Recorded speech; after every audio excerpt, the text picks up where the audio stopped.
நீங்க நீங்க என்ன பண்றீங்களோ அதை உடம்பும் பண்ணணும், மனமும் பண்ணணும். ஆன்மா அப்பதான் பூர்த்தி அடைஞ்சு சந்தோஷம் அடைஞ்சு இறைவனிடம் சேரும்.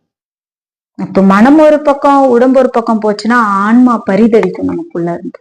அந்த ஆன்மா பரிதவிக்கு போகும்போது என்ன ஆகும்னா, நம்ம 3 விதம், அதான் 3ஆம் மந்திரத்துல இது ஒண்ணு, மூன்று விதமா செயல்படும். அப்ப சரி இருக்காது. சரி, நான் முதல்ல நீங்க யோகா பண்ணியே தியானம் பண்ணதுக்கு அப்புறம் ஒரே ஒரு தவம் சொல்லித்தரேன். இத கண்டினியூவா அப்பப்ப பண்ணிக்கோங்க. இது ரொம்ப முக்கியமான தவம்.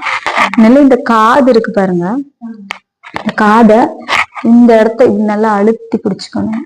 இந்த இடத்த, அதாவது சவுண்ட் வெளியே வரக்கூடாது, எந்த சவுண்டும் கேட்கக்கூடாது. அந்த அளவுக்கு நம்ம காதும் வலிக்க கூடாது, கையும் வலிக்க கூடாதுன்னு எனக்கு தெரிஞ்சுக்கணும். இது நம்ம உடம்பும் வலிக்க கூடாது.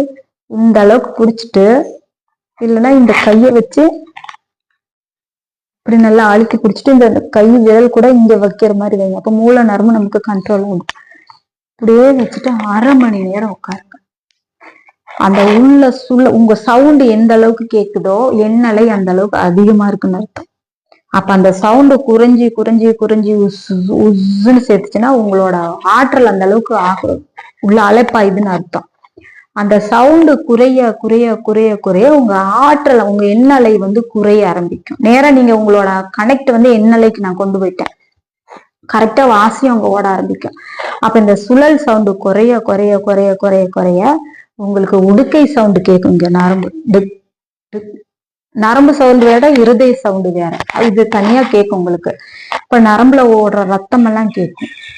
இதை விட்டு உங்களுக்கு இந்த தவம் பண்ணிட்டு இருந்தீங்கன்னா அமைதி ஆயிருவீங்க. ஆட்டோமேட்டிக்கா உங்களோட எண்ண அலை அடங்கிடும். அப்ப உங்களை யாரோ ஒருத்தவங்க ரொம்ப தூரத்துல இருந்து பேசுனா கூட உங்க காதுக்கு அந்த வார்த்தை கேட்குங்க, துல்லியமா கேட்குங்க அவங்க என்னென்ன பேசுறாங்கன்னு. இது மனம் அடக்கி உடம்படக்கி செல்ல அடக்கும் போது நம்ம எங்க பேசினாலும் நமக்கு அது நினைவு ஆற்றல் வழி நமக்கு கொண்டு சேர்க்கும். நம்மள ஒருத்தவங்க திட்டுனா கூட தெரியுங்க. இதுல உங்களுக்கு 5 பஞ்சபூத சுழற்சியும் உள்ள போயிருங்க. இதுல சூடு வராது, எனர்ஜி அதிகமாகும் உங்களுக்கு, அதாவது ஜீவகாந்தம் அதிகமாகும். இந்த தவத்துல பண்ணி பாருங்க, சூடு எதுவுமே ஆகாதுங்க. மூச்சு மெதுவா இழுக்கணுங்க, வேகமா இழுக்கக்கூடாது. கரெக்டா அந்த சவுண்டு வருது பாருங்க, அந்த சவுண்ட்ல உங்க மூச்சு கொண்டுட்டு போயிட்டு வரணுங்க. அருமையான தவம். நீங்க தியானம் யோகா பண்ணிட்டு இதை நீங்க பண்ணினீங்கன்னா கொஞ்ச நாள்ல உங்களுக்கு நிறைய மாற்றம் இருக்கும்.